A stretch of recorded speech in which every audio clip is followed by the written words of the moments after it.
Okay students, welcome to online learning platform of daily learn. और आज मैं आपके लिए कॉन्सेप्चुअल वीडियो लेकर के आया हूँ मेटल और नॉन मेटल्स पर बेस्ड। तो सबसे पहली बात कि मदर क्या है, कहाँ से मूल बातें निकली है, तो वो है एलिमेंट। पीरियोडिक टेबल में क्या है? एलिमेंट को फर्दर मेजर दो पार्ट में डिवाइड करते हैं, मेटल नॉन मेटल, लेकिन एक तीसरा भी है, मेटलॉइड्स। तो एलिमेंट तीन पार्ट में सब कैटेगराइज हो सकता है, एक मेटल, दूसरा मेटलॉइड्स और तीसरा नॉन मेटल्स। मेटल कौन कौन है, जैसे फॉर एग्जांपल मैं बता दूं एक दो एग्जांपल। अगर मेटल की बात करें तो मेटल क्या क्या हो सकता है? मेटल है सोडियम, मेटल है पोटेशियम, मेटल है आयरन, मेटल है मरकरी। मेटलॉइड्स कौन कौन है? रिकॉग्नाइज्ड मेटलॉइड्स कौन कौन है? तो रिकॉग्नाइज्ड मेटलॉइड्स है बोरॉन, रिकॉग्नाइज्ड मेटलॉइड्स है सिलिकॉन, रिकॉग्नाइज्ड मेटलॉइड्स है जर्मेनियम। ये सब मेटलॉइड्स हैं जिसको हम लोग सेमी मेटल्स भी बोलते हैं। और थर्ड बात हम करते हैं नॉन मेटल का। तो नॉन मेटल कौन है? जैसे फ्लोरीन नॉन मेटल है, हाइड्रोजन क्या है? नॉन मेटल है, नोबल गैस सारे के सारे नॉन मेटल हैं, ऑक्सीजन गैस क्या है? नॉन मेटल है। तो एलिमेंट को मेजर ये तीन पार्ट में कैटेगराइज कर सकते हैं, मेटल, नॉन मेटल और मेटलॉइड्स जिसको सेमी मेटल भी बोलते हैं। तो हम लोग का मोटिव आज क्या है? दोनों के प्रॉपर्टी को देखना, फिजिकल प्रॉपर्टी को रिलेट करके और केमिकल प्रॉपर्टी को कोरिलेट करके। तो सबसे पहला बात अपन लोग करने जा रहे हैं फिजिकल प्रॉपर्टी पर। फिजिकल प्रॉपर्टी में सबसे पहला प्रॉपर्टी हम लोग देखेंगे फिजिकल स्टेट। तो फिजिकल स्टेट के जहां तक बात हुई, तो मेटल के संदर्भ में अगर फिजिकल स्टेट की बात करें तो क्या होगा? मेटल ऑलमोस्ट सॉलिड है, मरकरी को छोड़ करके, जो रूम टेम्परेचर में लिक्विड फॉर्म में होता है। मेटल क्या है? Solid except mercury. एक गैलियम भी है जो 5 डिग्री पर भी आपके हथेली पर भी रखेगा तो गल जाएगा, ठीक है, एक्सेप्ट मरकरी। और गैलियम भी लिख सकते हो, गैलियम ऐसे मेटलॉइड के कैटेगरी में भी आ जाता है। अगर नॉन मेटल की हम बात करें फिजिकल स्टेट का, तो कहानी कुछ और होगा। ये मरकरी और गैलियम क्या है? रूम टेम्परेचर पर लिक्विड है। नॉन मेटल सॉलिड भी है, लिक्विड भी है, गैस भी है। लिक्विड कौन सा नॉन मेटल है? तो लिक्विड ब्रोमीन है। गैस सारा का सारा नॉन मेटल तो गैस ही है, जितने भी इनर्ट गैस हैं सब गैस है। और नॉन मेटल में बात करो तो ऑक्सीजन भी गैस है। सॉलिड फॉर्म की बात करें तो आयोडीन सॉलिड होता है ना? सुनने में लग रहा बड़ा अजीब कि आयोडीन सॉलिड होता है, नहीं, आयोडीन सॉलिड ही होता है। दूसरी बात, लस्टर की बात करें तो मेटल में अपना कैरेक्टरिस्टिक्स लस्टर होता है। इसको पॉलिश कर दीजिएगा तो फिर से नए की तरह दिखाई देगा। मतलब अगर डल हो गया, अपीयरेंस डल भी हो गया किसी कारणवश, तो फिर से पॉलिश कर दीजिएगा, शाइनी अपीयरेंस फिर से हो जाएगा और इसका नयापन फिर से वापस लौट जाएगा। तो मेटल्स में क्या होता है? शाइनी अपीयरेंस होता है एंड इसको पॉलिश करके फिर से शाइन लाया जा सकता है। नॉन मेटल में लस्टर नहीं है, इसमें डल अपीयरेंस है। कुछ कुछ नॉन मेटल्स हैं जिसमें शाइनी अपीयरेंस है, उसमें से एक नॉन मेटल आपका आयोडीन भी है। नेक्स्ट बात, मैलिएबिलिटी। मैलिएबिलिटी का मतलब क्या है? थीन शीट्स में बदलना। तो मेटल को हम लोग थीन शीट्स में बदल सकते हैं, जिसको चदरा बोलते हैं, जिससे अलमारी वगैरह बन सकता है। तो थीन शीट्स, मैलिएबिलिटी का मतलब क्या हो गया? Property of a metal that can be converted into thin sheets will be called malleability. तो मेटल्स मैलिएबल होते हैं, थीन शीट्स में बदले जा सकते हैं, लेकिन नॉन मेटल मैलिएबल नहीं है। नेक्स्ट है डक्टिलिटी। डक्टिलिटी मतलब वायर के रूप में ड्रॉ करना। वायर के रूप में मेटल को ड्रॉ करना। पतला वायर, जैसे गोल्ड का 1-2 ग्राम लोगे तो बहुत लंबा वायर के रूप में खींचा जा सकता है। सिल्वर का लोगे, कॉपर का लोगे तो वायर बन सकता है। नॉन मेटल में डक्टिलिटी प्रॉपर्टी नहीं है। तो और आगे बात कर लीजिए, हार्डनेस की बात जहां तक करें तो नॉन मेटल के तुलना में मेटल ज्यादा हार्ड होता है। मेटल क्या है, ज्यादा हार्ड। लेकिन कुछ मेटल सॉफ्ट है, जैसे सोडियम और पोटेशियम, ये सब सॉफ्ट मेटल्स हैं, एक्सेप्ट सोडियम एंड पोटेशियम, जो कि सॉफ्ट मेटल है। अच्छा एक बात और, मेटल का टेंसाइल स्ट्रेंथ ज्यादा होता है, ये भी हम हार्डनेस में ही बात करेंगे। मेटल का टेंसाइल स्ट्रेंथ क्या होता है, ज्यादा, हाई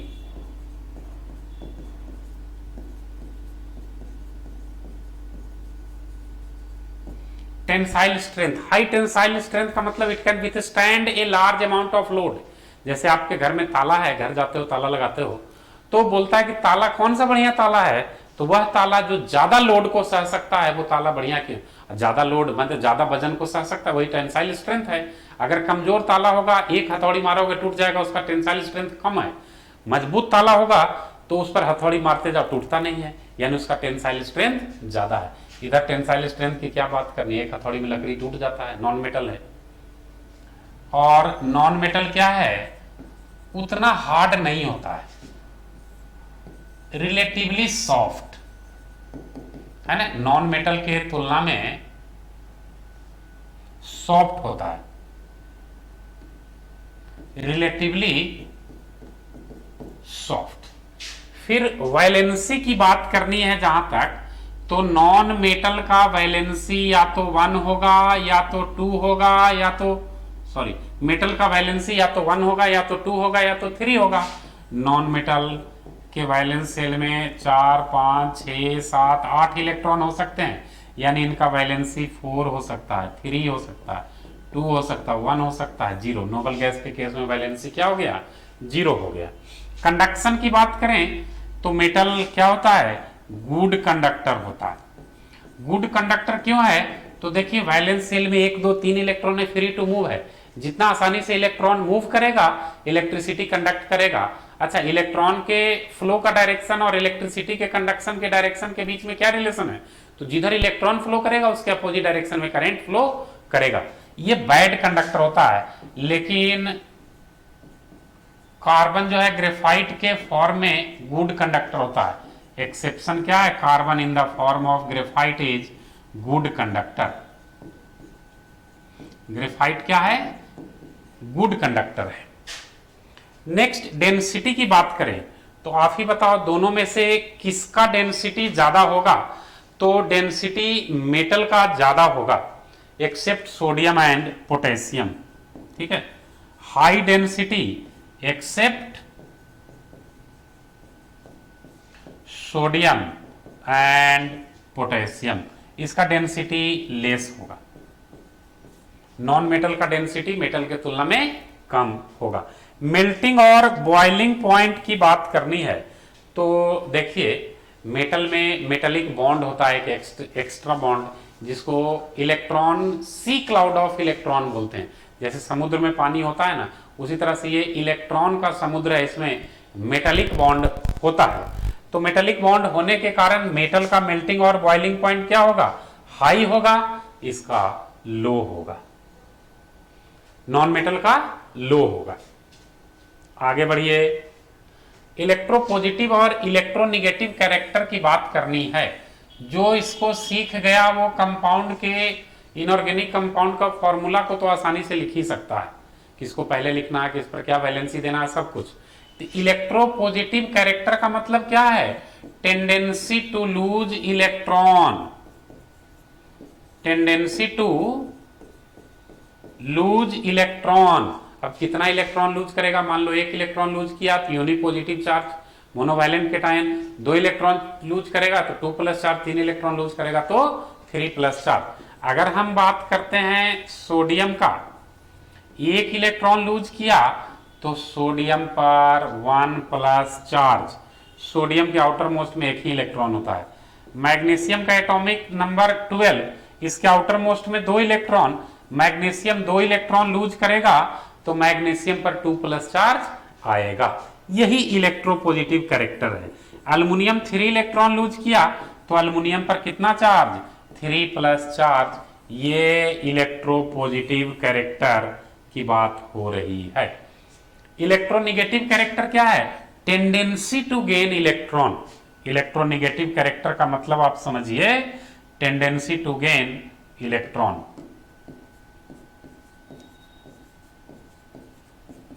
अब है कि कितने इलेक्ट्रॉन का गेन होता है, tendency of gaining electron.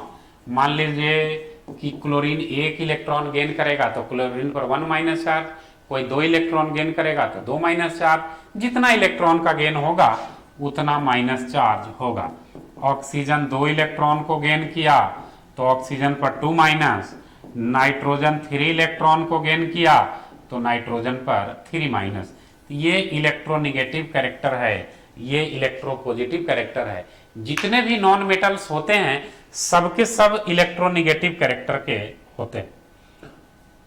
Electronegative character is shown by non metals and electropositive character is shown by metals. यहां पर भी क्लासिफिकेशन हो गया मेटल्स का फिजिकल प्रॉपर्टी के आधार पर। अब देखिए केमिकल प्रॉपर्टी की ओर हम मूव करना चाह रहे हैं, तो सबसे पहला हम वेरियस टाइप्स ऑफ मेटल्स का रिएक्शन देखेंगे किसके साथ, ऑक्सीजन के साथ, कॉम्बिनेशन विथ ऑक्सीजन। अगर सोडियम का वैलेंसी क्या है, Na, सोडियम ऑक्सीजन के साथ रिएक्शन करेगा तो क्या बनाएगा, सोडियम ऑक्साइड। लेकिन साथ में थोड़ा सा अमाउंट सोडियम पर ऑक्साइड का ही बनाता है, सोडियम सुपर ऑक्साइड का भी बनाता है। ऐसे पोटेशियम सुपर ऑक्साइड ज्यादा बनाता है। खैर हम लोग सुपर ऑक्साइड की बात यहां पर नहीं करेंगे। सोडियम ऑक्सीजन से रिएक्शन करके सोडियम ऑक्साइड बना लिया, क्योंकि सोडियम का वैलेंसी 1 है, ऑक्सीजन का 2, तो ऑक्सीजन वाला 2 सोडियम के पास आ गया, सोडियम वाला 1 ऑक्सीजन के पास। 1 को तो हम लोग लिखते नहीं है। मैग्नीशियम को ऑक्सीजन से करें तो क्या होगा, मैग्नीशियम का वैलेंसी 2, ऑक्सीजन का भी 2, 2 कैंसिल। मैग्नीशियम ऑक्साइड बैलेंस करना चाहते हो तो कर, इसको भी बैलेंस करना चाहते हो तो कर दीजिए।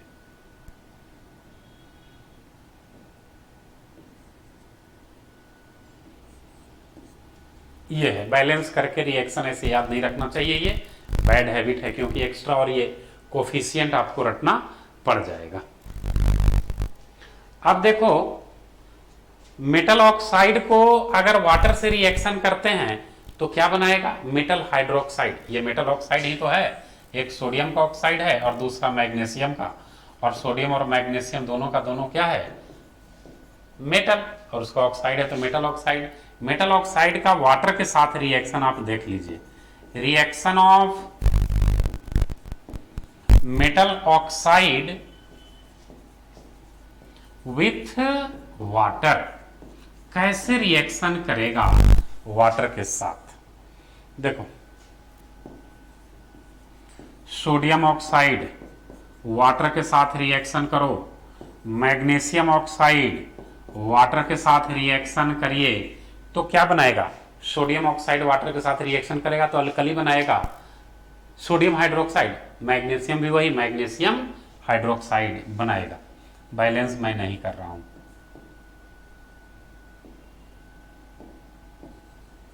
क्या बना दिया, मैग्नीशियम हाइड्रोक्साइड। ये रिएक्शन विथ ऑक्सीजन का एक छोटा सा डिस्कशन हो गया। Next reaction with water, metal का रिएक्शन देखना वाटर के साथ। अभी हमने मेटल ऑक्साइड का देखा था। पोटेशियम अगर वाटर से रिएक्शन करता है तो क्या बनाएगा, पोटेशियम मेटल है, वाटर से रिएक्शन करेगा तो पोटेशियम हाइड्रोक्साइड साथ में हाइड्रोजन गैस क्या करेगा, मेटल वाटर से रिएक्शन करेगा तो रिलीज करेगा क्या, हाइड्रोजन गैस। ठीक है, तो पोटेशियम वाटर से रिएक्शन करो क्या बनाएगा, सोडियम को करो और कैल्शियम को करो, 3 मेटल लो, सोडियम को वाटर से रिएक्शन कर दो, कैल्शियम को वाटर से रिएक्शन कर दो, पोटेशियम क्या बना देगा, KOH प्लस H2 गैस है, एरो भी दे सकते हो, नहीं भी दोगे तो गैस है। सोडियम को करोगे क्या बनाएगा, सोडियम हाइड्रोक्साइड और साथ में हाइड्रोजन गैस को रिलीज कर रहा। सिमिलरली कैल्शियम को भी रिएक्शन करिएगा तो कैल्शियम का वैलेंसी 2 होने के कारण कैल्शियम हाइड्रोक्साइड का फॉर्मूला CaOH का होल ट्वाइस। तो तो देखो बच्चों, सारे मेटल्स का रिएक्शन एक जैसा हो रहा है वाटर के साथ, लेकिन पोटेशियम जो है वाटर को मोर विगरसली रिएक्शन करता है। सोडियम भी विगरसली करता है कैल्शियम के तुलना में। मोर विगरसली मतलब खूब तेजी से रिएक्शन करेगा, धुआं निकलेगा, आग की तरह लपटें निकलेगी, इसको बोलते हैं मोर विगरसली। ये मोर विगरस रिएक्शन है पोटेशियम वाला, मोर विगरस देन सोडियम। अच्छा, पोटेशियम विगरसली रिएक्शन कर रहा है सोडियम की तुलना में ज्यादा, यानी potassium is more reactive then sodium. जो जितना विगरसली रिएक्शन करेगा तो क्या बोल सकते हैं, पोटेशियम इज, निकल के आया यहां पर एक्सपेरिमेंटल प्रूफ आ गया कि potassium is more reactive then sodium. क्यों? तो वाटर को विगरसली डिकम्पोज कर दे रहा। सोडियम भी करेगा लेकिन लेस विगरसली डिकम्पोज करेगा। अब देखो, मैग्नीशियम, आयरन और जिंक की अगर हम बात करें तो कोल्ड वाटर से रिएक्शन नहीं करता। मैग्नीशियम, आयरन, जिंक, ये तीनों कोल्ड वाटर से रिएक्शन नहीं करेगा। Do not react with cold water, लेकिन स्टीम से रिएक्शन कर जाएगा। ठीक है, तो कोई बात नहीं, स्टीम से आप रिएक्शन करिए, गर्म पानी से रिएक्शन करिए, लेकिन स्टीम से रिएक्शन करके मेटल ऑक्साइड बनाएगा, मेटल हाइड्रोक्साइड नहीं बनाएगा। They react with steam to form metal oxide, they react with steam यानी वाटर वेपर टू फॉर्म क्या, मेटल ऑक्साइड, और साथ में हाइड्रोजन गैस तो निकलना ही निकलना है। Metal oxide and hydrogen. ठीक है, ऊपर देखिए, ऊपर तो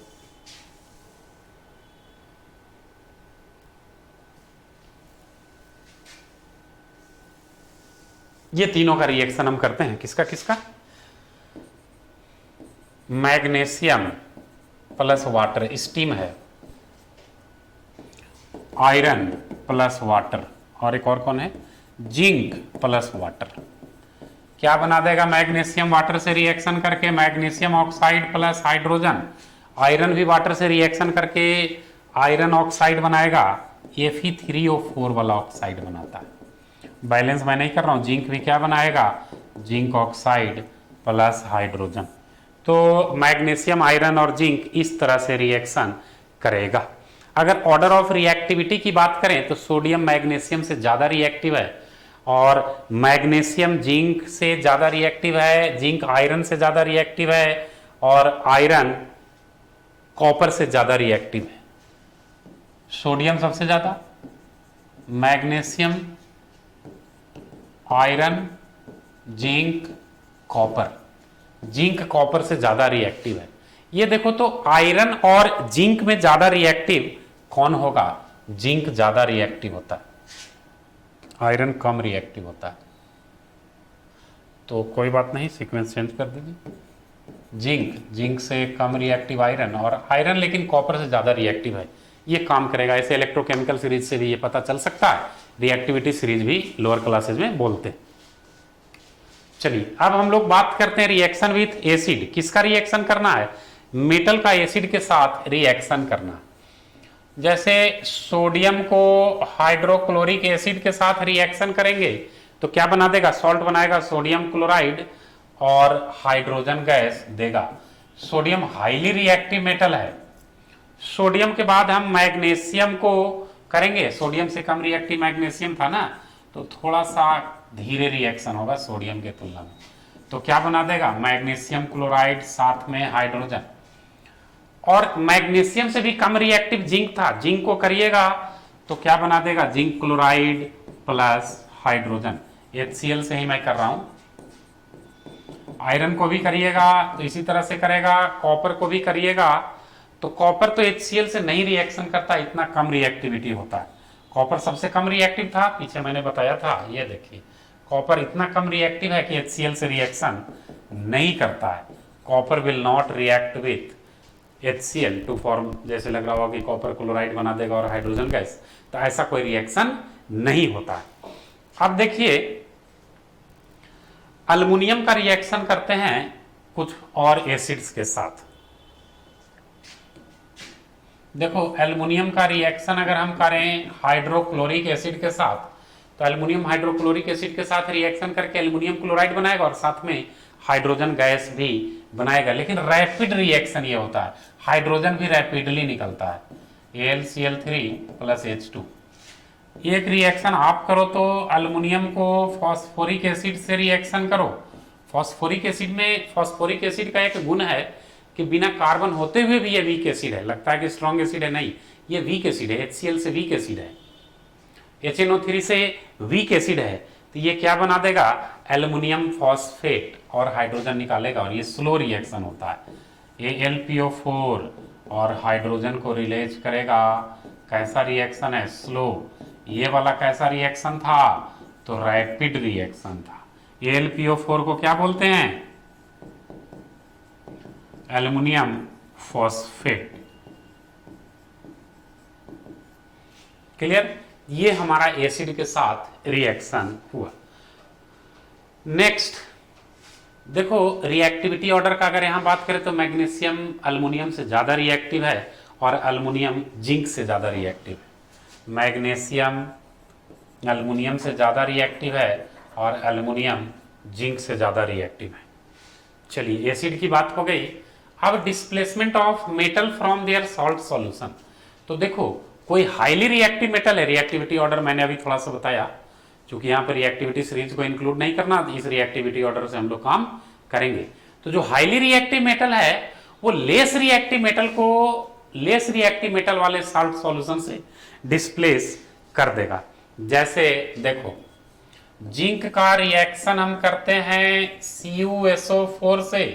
अब जिंक और कॉपर में कौन ज्यादा रिएक्टिव है, देखिए जिंक ज्यादा रिएक्टिव है, कॉपर कम, तो जिंक कॉपर को कॉपर सॉल्ट के सॉल्यूशन से डिस्प्लेस कर देगा। हम लोग क्या जान रहे हैं, since zinc is more reactive than copper, zinc is more reactive than copper, तो क्या डिस्प्लेस कर दिया, कॉपर अलग हो गया, ये हो गया। तो हाईली रिएक्टिव मेटल, जिंक ज्यादा रिएक्टिव, लेस रिएक्टिव मेटल को सॉल्ट सॉल्यूशन से डिस्प्लेस कर देगा।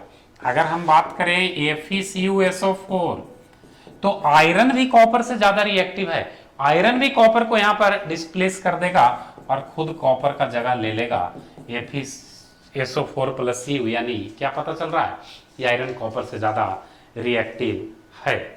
अगर हम एक और बात करें कॉपर प्लस सिल्वर नाइट्रेट, तो अब आपको सोचना पड़ेगा कि कॉपर ज्यादा रिएक्टिव है कि सिल्वर ज्यादा रिएक्टिव है। कॉपर सिल्वर से ज्यादा रिएक्टिव है। एक रिएक्शन ये रहा, ये रहा, कॉपर इज, देख रहे हो क्या दिखाए थे अभी आपको कि कॉपर बहुत कम रिएक्टिव है, सिल्वर उससे भी कम रिएक्टिव है। Copper is more reactive then silver.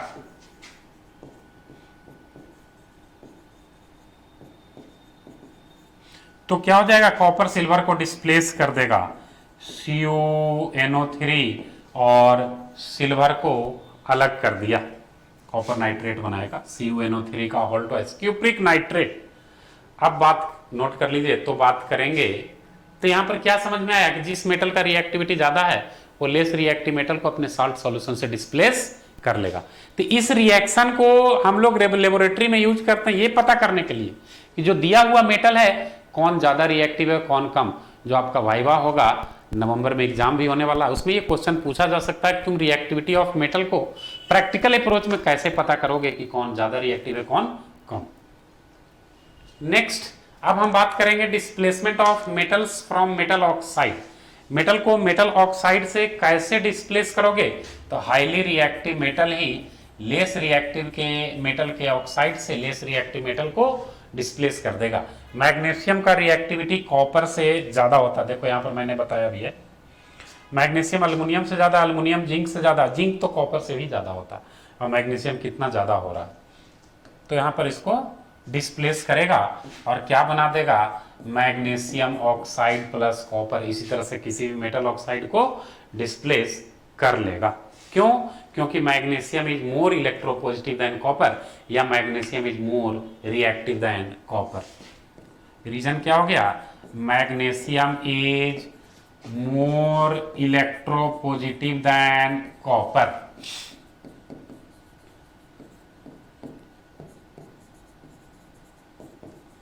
ठीक है, इससे ये मिला या इससे ये मिला, जो भी कहोगे, काउज कंक्लूजन, कंक्लूजन काउज, कैसा भी कह सकते हो। नेक्स्ट देखो, क्लोरीन के साथ मेटल का रिएक्शन करना है। क्लोरीन का वैलेंसी 1 और देखिएगा मेटल का वैलेंसी क्या है, दोनों कंबाइन करके उस तरह का प्रोडक्ट बनाएगा। जैसे अपन लोग बात करते हैं सोडियम को क्लोरीन से रिएक्शन करते हैं, सोडियम का वैलेंसी 1, क्लोरीन का भी 1, NaCl।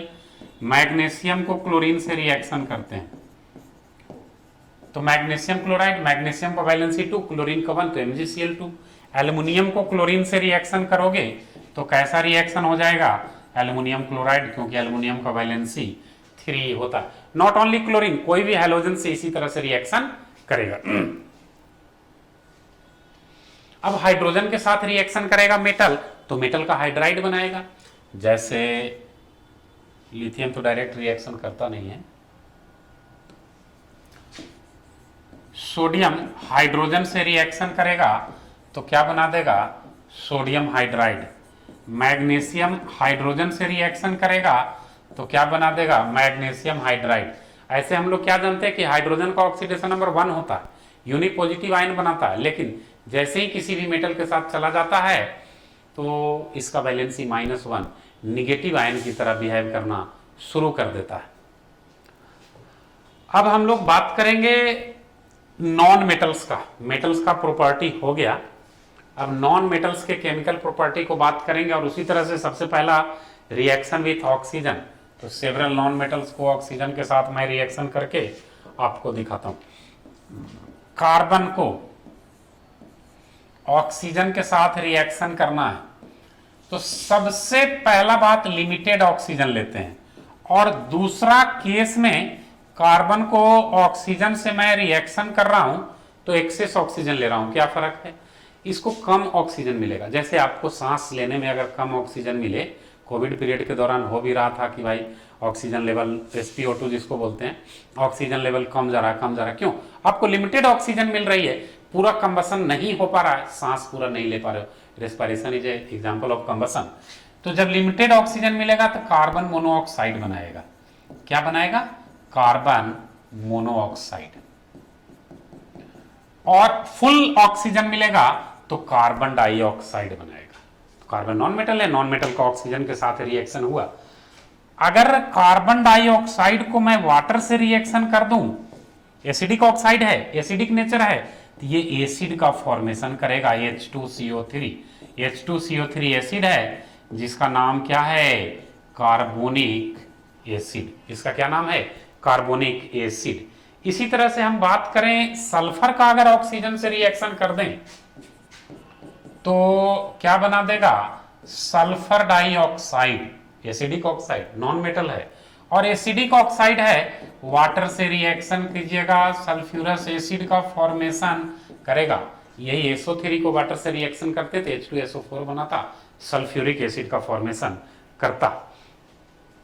देखिए, कार्बन मोनोऑक्साइड न्यूट्रल है और नाइट्रस ऑक्साइड न्यूट्रल है। ऑब्जेक्टिव क्वेश्चन अभी अगर कोई एग्जाम दोगे NTSC के VPY या कोई भी stage 1 stage 2 olympiad, carbon monoxide और नाइट्रस ऑक्साइड ये दोनों न्यूट्रल टू लिटमस है। न रेड लिटमस को ब्लू करेगा, न ब्लू लिटमस को रेड करेगा। कार्बन मोनोऑक्साइड है, N2O का क्या नाम? Nitrous oxide. चलिए, ये नॉन मेटल का ऑक्सीजन के साथ रिएक्शन हो गया। अब नॉन मेटल का एसिड के साथ रिएक्शन देखो, मेटल एसिड के साथ रिएक्शन करके हाइड्रोजन को लिबरेट कर रहा था। Non metal will not react with acid as like metals, लेकिन कुछ non metal, most of the non metal do not react with acid.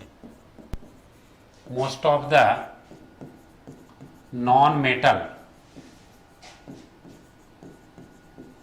do not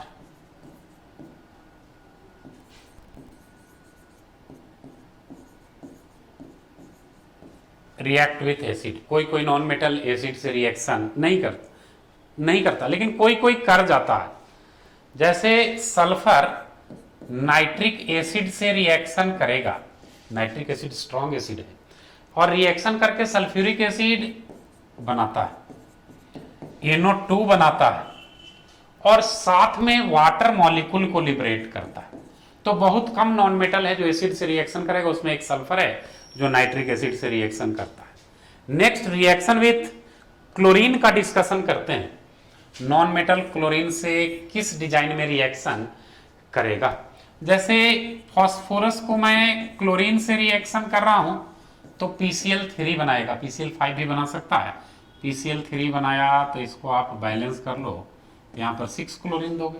hydrogen भी नॉन मेटल है, क्लोरीन से रिएक्शन करके हाइड्रोजन क्लोराइड बनाएगा, H2 plus Cl2 HCl बनाया, balance कर दोगे तो 2HCl। ये क्लोरीन के साथ रिएक्शन। अब हाइड्रोजन के साथ रिएक्शन करेंगे नॉन मेटल का। जैसे सबसे बढ़िया एग्जांपल, ये भी NTSC एग्जाम में पूछता है, नाइट्रोजन नॉन मेटल है, रिवर्सिबल रिएक्शन होता है। हाइड्रोजन के साथ रिएक्शन करके क्या बना दिया, अमोनिया। और नाइट्रोजन हाइड्रोजन से रिएक्शन करके NH3 बनाया, NH3 का क्या नाम, अमोनिया। और इस method of preparation of ammonia को हेबर्स प्रोसेस बोलते हैं। हाईली एक्सोथर्मिक रिएक्शन है। कैसा रिएक्शन है, एक्सोथर्मिक रिएक्शन है। अच्छा देखिए, इसमें और मैं बात बताता हूं, इस रिएक्शन में कैटलिस्ट की जरूरत पड़ती है। कैटलिस्ट का काम कौन करेगा, आयरन। कैटलिस्ट कौन, आयरन। मोलिब्डेनम। और चाहते हो कि रिएक्शन और तेज हो, कैटलिस्ट का एक्टिविटी और बढ़े, तो मोलिब्डेनम यहां पर प्रोमोटर का काम करता है। तो देखो यहां पर एक बात आया प्रोमोटर, और एक बात होता है पॉइजन। तो प्रोमोटर कैटलिस्ट की एक्टिविटी को बढ़ा देता है। मैंने कैटलिस्ट जिस काम को 5 सेकंड में होने वाला है रिएक्शन, कैटलिस्ट डाल दिए, वो रिएक्शन 2 सेकंड में होने लगा। प्रोमोटर डाल दिए तो वही रिएक्शन और 1 सेकंड में होने लगा। ये फर्क पड़ता है। पॉइजन क्या, प्रोमोटर का ठीक उल्टा, रिएक्शन को स्लो कर देगा, निगेटिव रेट में ले जाएगा। और इसमें हाई टेम्परेचर और हाई प्रेशर की भी जरूरत पड़ती है। तो ये नाइट्रोजन का हाइड्रोजन के साथ रिएक्शन हो गया। नॉन मेटल हाइड्रोजन के साथ जब भी रिएक्शन करेगा कोवैलेंट कंपाउंड बनाएगा, कोवैलेंट नेचर देगा। इसके बाद हम लोग नॉन मेटल का वाटर के साथ रिएक्शन करते हैं। कोई भी नॉन मेटल वाटर के साथ कैसे रिएक्शन करेगा या नहीं करेगा। फ्लोरीन का बात करते हैं। फ्लोरीन वाटर से रिएक्शन कर जाता है, क्या बना देगा, hydrogen fluoride plus oxygen gas.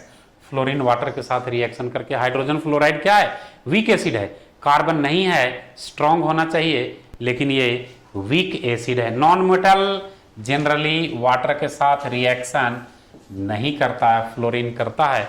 Hydrogen fluoride और ऑक्सीजन बनाया।